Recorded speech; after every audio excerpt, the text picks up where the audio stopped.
Hi, this is Sarah Lingra, and I would like to show you how to use the Blues Comping Chord card from Piano Key Finders. So this one is a two-handed card.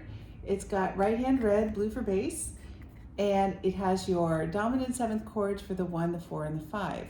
The way these cards work is you put them on the fallboard of your piano keyboard or behind the keys, and then you line it up so that your tonic, or the root of whatever you're playing, the yellow arrow is pointing to that key.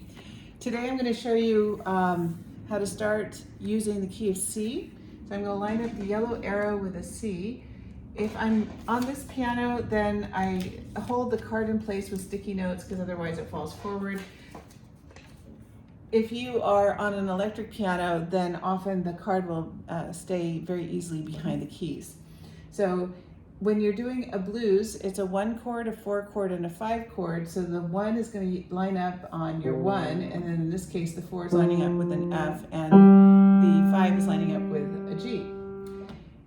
I'm starting on the key of C because here in the blog I have a Blues Comping Chord download that you can check out, where these chords right here that are shown on the download are the same chords that are associated with this particular card in the key of C. And you can see on the sheet that it coordinates yellow for your tonic, your 1 chord, blue for the 4 chord, and then red for the 5 chord.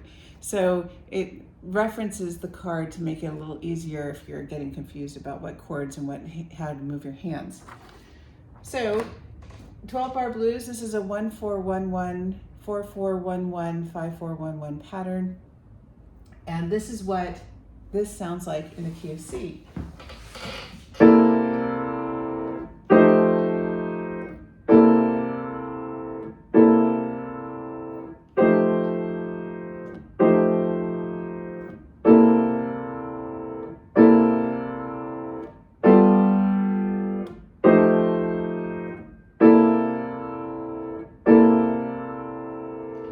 So comping chords are the chords that you would play if you're playing with a group.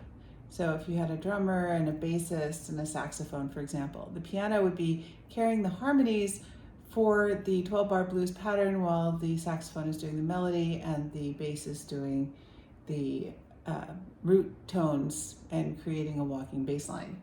You can play these as whole notes just to get your hands comfortable with those sounds, and keep in mind that every time you play these chords you're also getting a voicing in your ear of a dominant seventh chord, which will come in handy later on.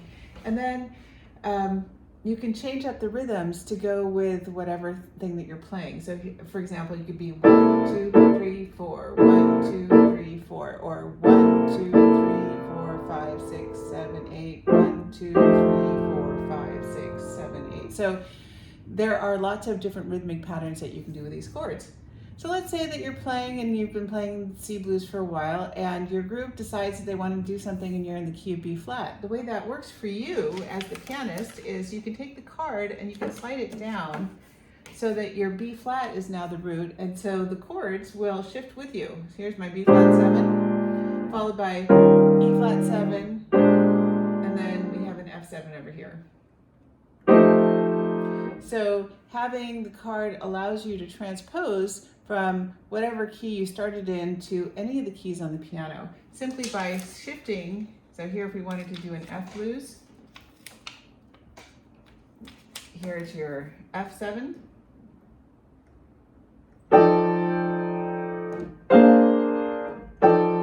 So it shifts and allows you to transpose really easily, even if you're not that familiar.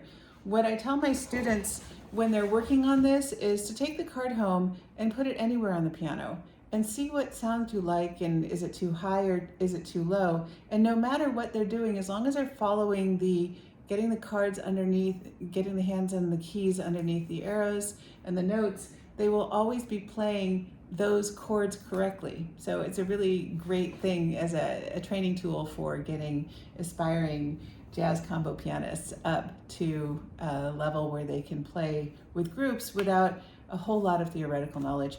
You can always think that playing and getting the muscle memory comes first, and eventually the 1, 4, and 5 patterns start becoming more natural.